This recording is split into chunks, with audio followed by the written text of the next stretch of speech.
We love sharing history and uncovering surprising facts about the Disney parks.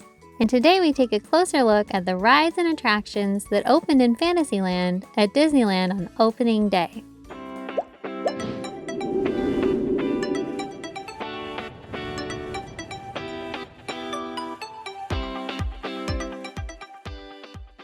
When Disneyland opened on July 17, 1955, Fantasyland was one of the 5 original lands that opened with the park.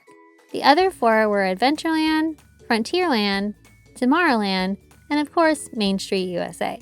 Interestingly, all 5 of these lands still exist in the park today under their original names. Across the globe, Fantasyland is the only land that exists at all Disneyland parks. Tomorrowland, Adventureland, and Main Street USA are named differently at a few of the global Disney parks. Fantasylands globally always have a castle and fairy tale themed rides that tend to be very kid-friendly. In Disneyland, the castle is Sleeping Beauty's. You may know that the castle is modeled after the Neuschwanstein Castle in Germany. What you may not know is that Rowland Hill designed the castle. After crashing his plane in World War I, Rowland became a driver during the war and drove around France and Germany sketching the castles he saw. He ended up meeting and befriending Walt Disney in France, who was also a driver, but with the Red Cross. Walt loved Rowland's castle sketches. Rowland and Walt remained close, and Walt had Rowland help design castles for Snow White, as well as other Disney films. And ultimately, Walt asked Rowland to design Sleeping Beauty's castle for Fantasyland. King Arthur's Carousel also opened with Disneyland in 1955. It is significant in Disneyland because Walt is said to have gotten the idea for Disneyland from taking his daughters to the carousel at Griffith Park. Walt's idea for the carousel was to give every guest a chance to experience charging, like knights, as part of the legendary Knights of the Round Table. The carousel he purchased had a variety of animals, though, not just horses. So Walt and his team had to source the other horses from several other carousels. Unfortunately, even the horses that they sourced from other carousels had an issue. Some appeared to be galloping or charging, like Walt wanted, but others were standing still. Walt actually had the legs of the various horses reshaped so that they all had the appearance of galloping or leaping like a knight's horse might. The Knights of the Round Table theme may be hard to spot today, but in addition to galloping horses, you'll also see shields around the carousel canopy that represent the Knights of the Round Table, like Lancelot, for example. The carousel has remained popular since opening day. In fact, every Fantasyland across the globe has a carousel. Storybook Land Canal Boats was sort of an opening day ride. It did open in 1955 with the park, but was originally called Canal Boats of the World. What's interesting is the ride had very plain landscape originally, and it was even called the Mud Bank Ride, because the landscaping was so poor. With an ugly landscape and boats that kept malfunctioning, the ride closed 2 months after the park opened. When it reopened in 1956, it was under its current name, Storybook Land Canal Boats, and the landscaping was now incredible looking. Even today, the landscaping around Storybook Land Canal Boats is incredibly unique and intricate. Mr. Toad's Wild Ride opened with Disneyland in 1955. Although the ride has been overhauled since, and you likely would not recognize the original, the facade was a medieval tent style as opposed to the English-looking stonework facade Toad Hall we see today. The ride itself was still a car ride like today, but the cars were different, and the visuals were much more two-dimensional than the three-dimensional sculpts we have today. The fiberglass roadster vehicles in the original ride were manufactured by Aero Development Incorporated, headquartered in Mountain View, California.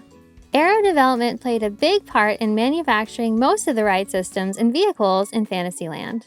The company actually landed their Disney contract through the recommendation of Stanford Research Institute, the same group that surveyed and recommended the location of the land that Disneyland was built on. See our Main Street video for more details on that. Aero Development manufactured so many of the opening day Fantasyland rides like Mad Tea Party, King Arthur Carousel, which was modified, not fully built by Aero, Dumbo the Flying Elephant, Casey Jr.'s Circus Train, Snow White and Her Adventures, and of course, Mr. Toad's Wild Ride vehicles. Interestingly, Mr. Toad's Wild Ride in Disneyland is the only one that exists globally. Disneyland Paris has a Toad Hall restaurant, and the facade looks very much like Disneyland's current Toad Hall ride building, but it is a restaurant only. Disney World did have a Mr. Toad's Wild Ride from its own opening day in 1971, but it is now closed. The closure of the Magic Kingdom version of the ride made the news, actually. A group protesting the ride's closure would wear Save Toad shirts and protest outside and even inside of the park near the ride. The protesters even supposedly circulated Disney executives' home address information, encouraging further protests. These protests were not accommodated, though, and Mr. Toad's did permanently close at Magic Kingdom Park in 1998, and it was replaced by the Many Adventures of Winnie the Pooh ride and gift shop. Dumbo the Flying Elephant ride opened in August of 1955. It was supposed to open with the rest of the park on opening day in July, but the elephants were too heavy for the ride's lift capacity. A new motor was ordered that could handle the increased weight, hence the delay. The ride was originally located in what is now the Pathway shortcut over to Frontierland, and its current location was where the Chicken of the Sea pirate ship was located. The Dumbo movie the ride is based on is said to have been one of Walt's favorites. Whether that's true, the ride is undeniably popular, appearing in every Disney theme park across the globe, although the one in Shanghai is in the Gardens of Imagination Land, not in Fantasyland. Like we mentioned, the Dumbo ride now sits where the pirate ship and Skull Rock from Peter Pan were located.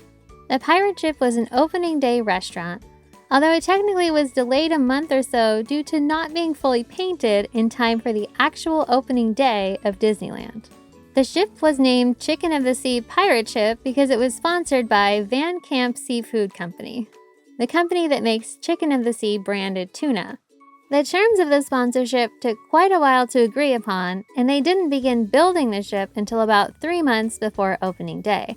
In fact, they only finished painting part of the ship, just enough to look good and appear complete in the Dateline Disneyland special that aired on ABC. The sponsorship of the restaurant ended in 1969, and Disney renamed the ship Captain Hook's Galley. Peter Pan's Flight was an opening day attraction at Disneyland, although the name on opening day was Peter Pan Flight, not Peter Pan's Flight, no S. The animated classic Peter Pan had just premiered in 1953, so it makes sense that Peter Pan got his own ride 2 years later when the park opened.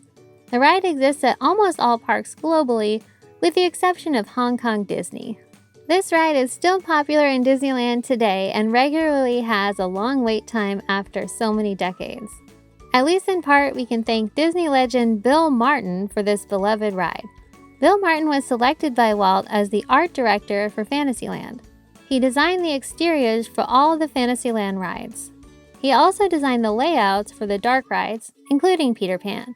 What's amazing is that Bill only took over the Peter Pan interior ride layout project from Herb Ryman and Marvin Davis in November of 1954.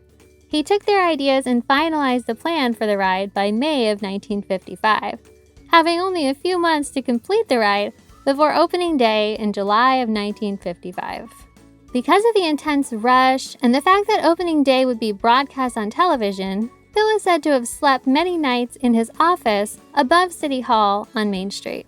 Bill played a key role in the iconic Fantasyland, not only designing much of opening day Fantasyland, but also the 1959 editions of the monorail, Matterhorn bobsleds, and submarine voyage.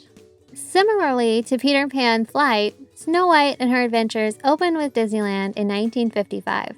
In fact, all 3 opening day Disneyland dark rides from Fantasyland, Mr. Toad's, Peter Pan, and Snow White, ended up in other parks. Specifically at Magic Kingdom, all 3 opening day dark rides were replicated in 1971. Interestingly, while all 3 original dark rides still exist at Disneyland, both Mr. Toad's Wild Ride and Snow White's Scary Adventure are permanently closed at the Magic Kingdom, leaving only Peter Pan's Flight from the original 3 dark ride replicas. It made sense that there was a ride based on Snow White, both because of the film's success, and at the time there were far fewer major animated motion pictures in the Disney library to select from. As we have mentioned in this video, and our Main Street series, the time constraints to build Disneyland were extreme. This tight timeline forced a lot of quick decisions and less formality around executives' titles, credits, and big egos. It also meant that project leads and directors worked on site and were hands-on instead of in offices at a distance. Walt turned many of his feature film artists and animators into theme park designers overnight. Of course, we now know them as Imagineers. We already mentioned Bill Martin's major contribution as the art director for Fantasyland, and he also designed the exterior facade and interior track for Snow White and Her Adventures.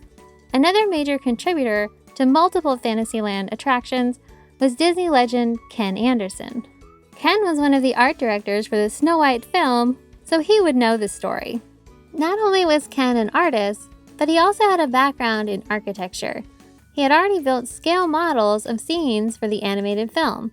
He was a natural for selecting scenes for the Snow White ride, designing the ride architecture, and painting many ride elements himself. In addition to Snow White, Ken also worked on the Peter Pan ride and Mr. Toad's.